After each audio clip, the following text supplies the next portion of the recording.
China మళ్లీ గత్తర లేపుతోందా అంటే నిజమే. సరిగ్గా 5 ఏళ్ల క్రితం కరోనాతో ప్రపంచాన్ని నాశనం చేసింది చైనా. మళ్ళీ ఇప్పుడు చైనాలో కొత్త వైరస్ ప్రబలుతోంది. ఎంతలా అంటే చైనాలో జనం ఆసుపత్రులకు పరుగులు పెడుతూ ఉన్నారు. మరీ ముఖ్యంగా నార్త్ ప్రావిన్స్లో అయితే ఆసుపత్రుల్లో చోటు కూడా దొరకడం లేదు. ఎక్కువగా ఓపీ చూసి మందులిచ్చి పంపేస్తున్నారట. కానీ వాళ్లే చైనా మొత్తం ఈ వైరస్ను వ్యాపింపజేస్తున్నారనే విమర్శలు రావడంతో ప్రభుత్వం అలర్ట్ అయింది. మళ్ళీ ఎమర్జెన్సీ విధించింది చైనా కమ్యూనిస్టు ప్రభుత్వం.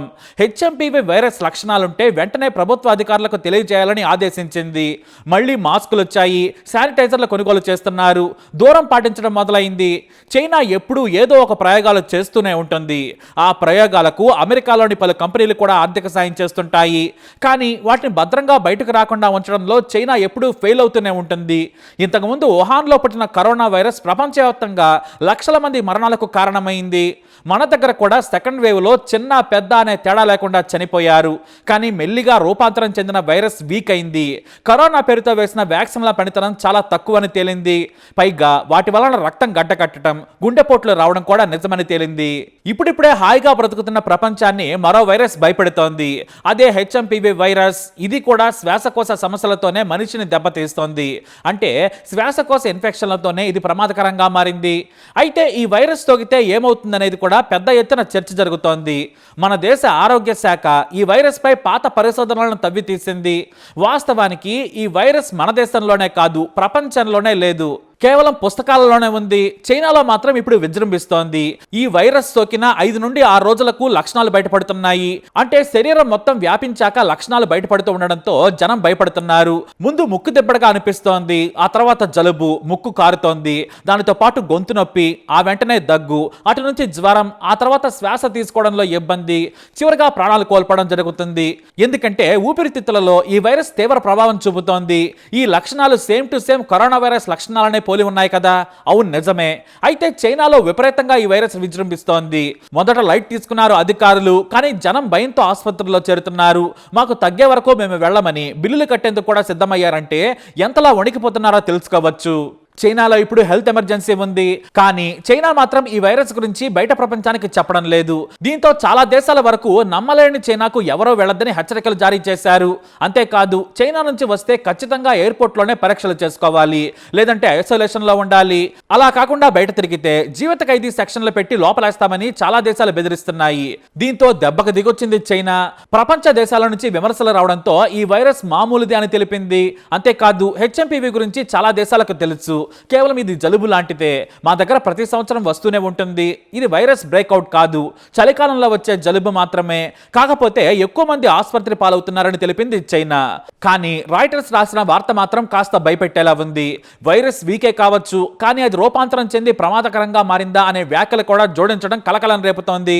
మన దేశ ఆరోగ్య శాఖ కూడా ఈ వైరస్ మన దేశంలో లేదని చెప్పింది. కరోనా మాదిరిగానే సిమ్టమ్స్ ఉన్నా కూడా దానంత భయపడాల్సిన అవసరం లేదని చెబుతున్నారు అధికారులు. ఇది సోకిన వాళ్ళు ఇంటి దగ్గర రెస్ట్ తీసుకుని డాక్టర్లు ఇచ్చిన మందులు వాడితే దానంతట అదే 5-6 రోజుల్లో తగ్గిపోతుంది. కాస్త ఎక్కువ వైరస్ సోకిన వారికి బ్రాంకైటిస్, న్యూమోనియా రావచ్చు. దానికి కూడా మెడికల్ కేర్ తీసుకుంటే సరిపోతుందని చెబుతుంది మన దేశ ఆరోగ్య శాఖ. మరి ఎలా వ్యాప్తిస్తుందంటే కూడా కరోనా మాదిరిగానే ఇన్ఫెక్షన్ సోకిన వాళ్ళతో చనువుగా ఉంటే సోకుతోంది. వారి వస్తువులు వాడినా, వారితో గడిపినా ఈ హెచ్ఎంపీవీ సోకుతుంది.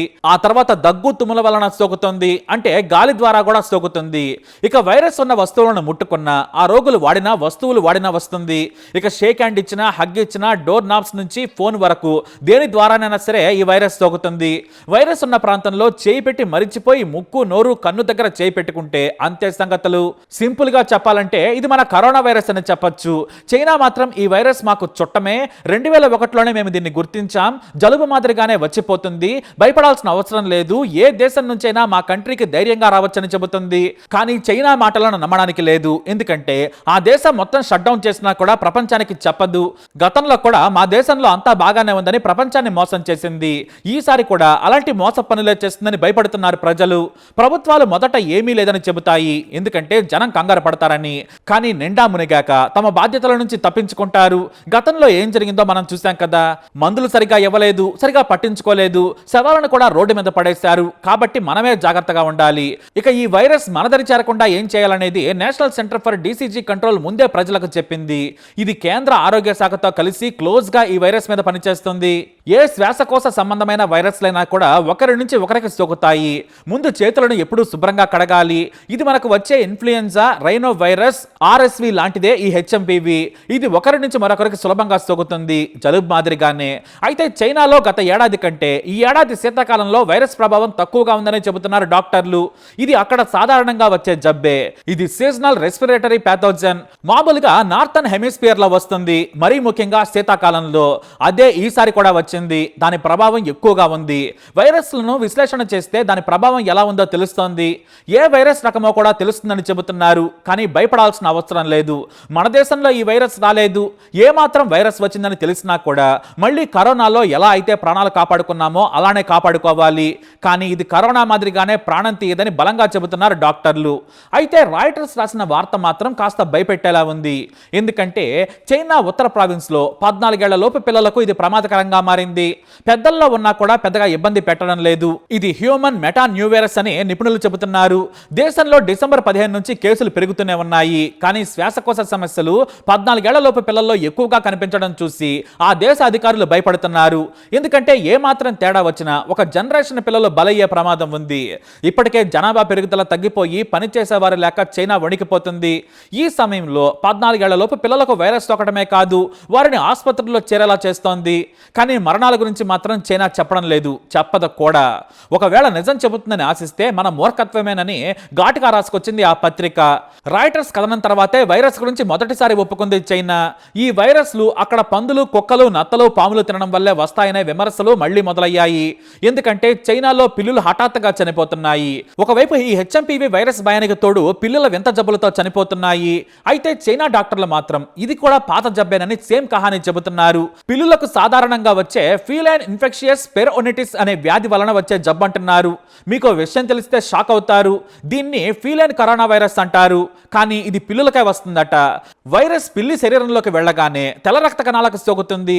దీంతో పిల్లులు అనారోగ్యం పాలై తిండి తినకుండా పడుకొని ఉండిపోతాయి. ఆ తర్వాత అలానే చనిపోతాయి. దీని ముక్కు నుంచి నీరు కూడా కారుతోంది. ఇక గాలి ద్వారా మిగతా పిల్లులకు కూడా ఈ వైరస్ సోకుతుంది.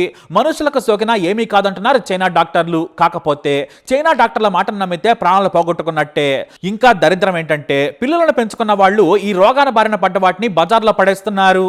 కొంతమంది ఏమో వీటికి మందులు ఖరీదైన కావడంతో కరోనా మందులను వాడుతున్నారు. అంటే యాంటీవైరల్ మందులను పొడి చేసి నీటిలో కలిపి తాగిస్తున్నారు.